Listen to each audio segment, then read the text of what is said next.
Were there particular leaders that you observed and wanted to emulate in the way that you went about things? I tried to emulate the previous captain, but didn't work because I really admired her, and I would have followed her. Yeah. But it didn't work for me. So I think for me, I've never wanted to be like any other leaders, but I do admire other leaders, and ironically, I do tend to admire the really strong leaders and strong Māori women as well. Lewis Award was somebody that I played rugby with, and she's now a politician, and I really admire how she is so determined, and she puts a stake in the ground, and she doesn't, she's pretty strong-willed. And I think she's doing an amazing job in politics because of that, so that's a great context for her to be working in.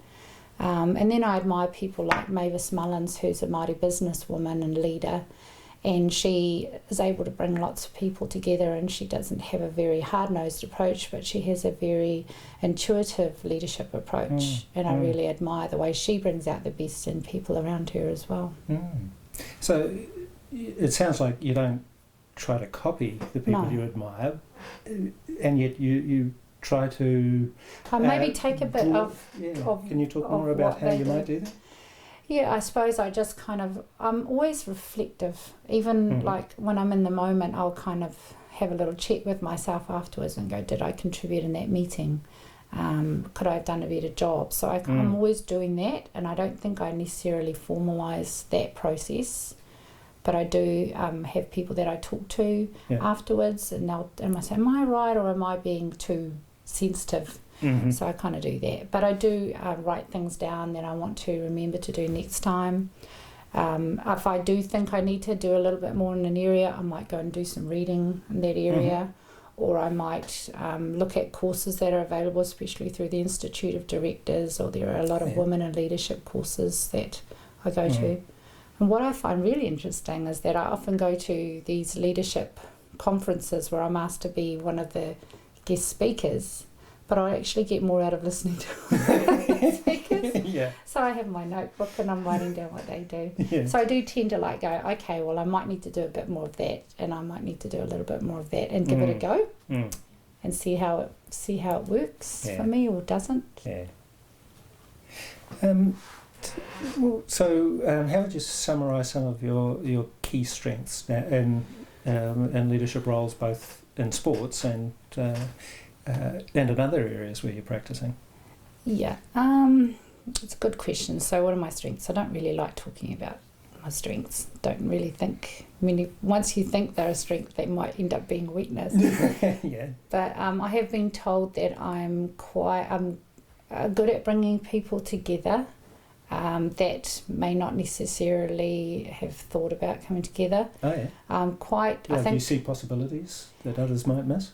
I think I just kind of see a person over there who might be a little bit on the outer, and kind of bring them into the circle and make them feel included in the conversation. So I feel like I've got that ability, not always, but in some contexts. I also think that I try to think things through, and I'm quite a critical thinker, so I try to not get too emotional about some decisions that are being made, especially around the board table.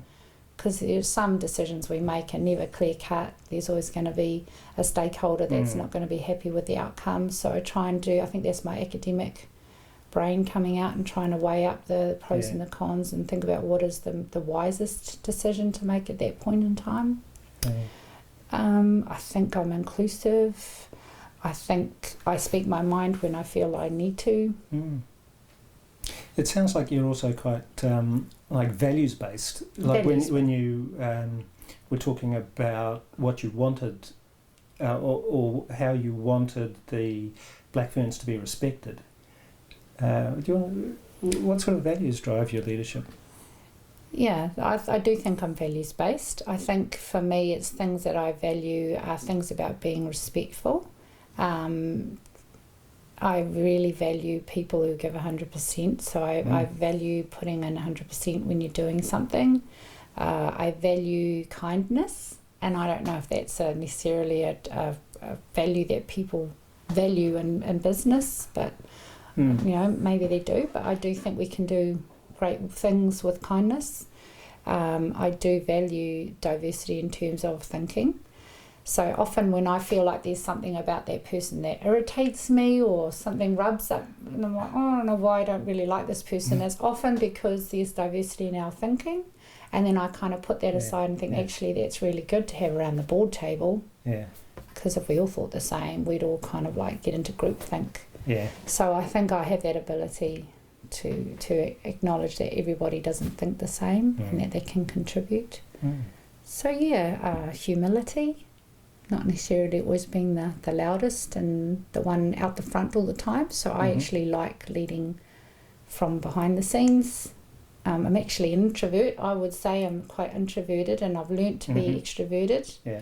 But I find it exhausting. Yeah. And so I have to go and have a break every now and then, and hide in my office or go surround myself with people that know me before I kind of got into those high profile roles that don't put any pressure on me. So I think so it sometimes feels like it's a performance when you impression management or performance. I'm not sure what it is, but I do feel like, I think I've told you, I feel a weight of responsibility and duty, which I think is a part of leadership, servant leadership, I suppose, in some ways. I'm here to do a service for the team or the organisation that I'm with, and when I feel like I don't want to do that anymore, then I'll leave.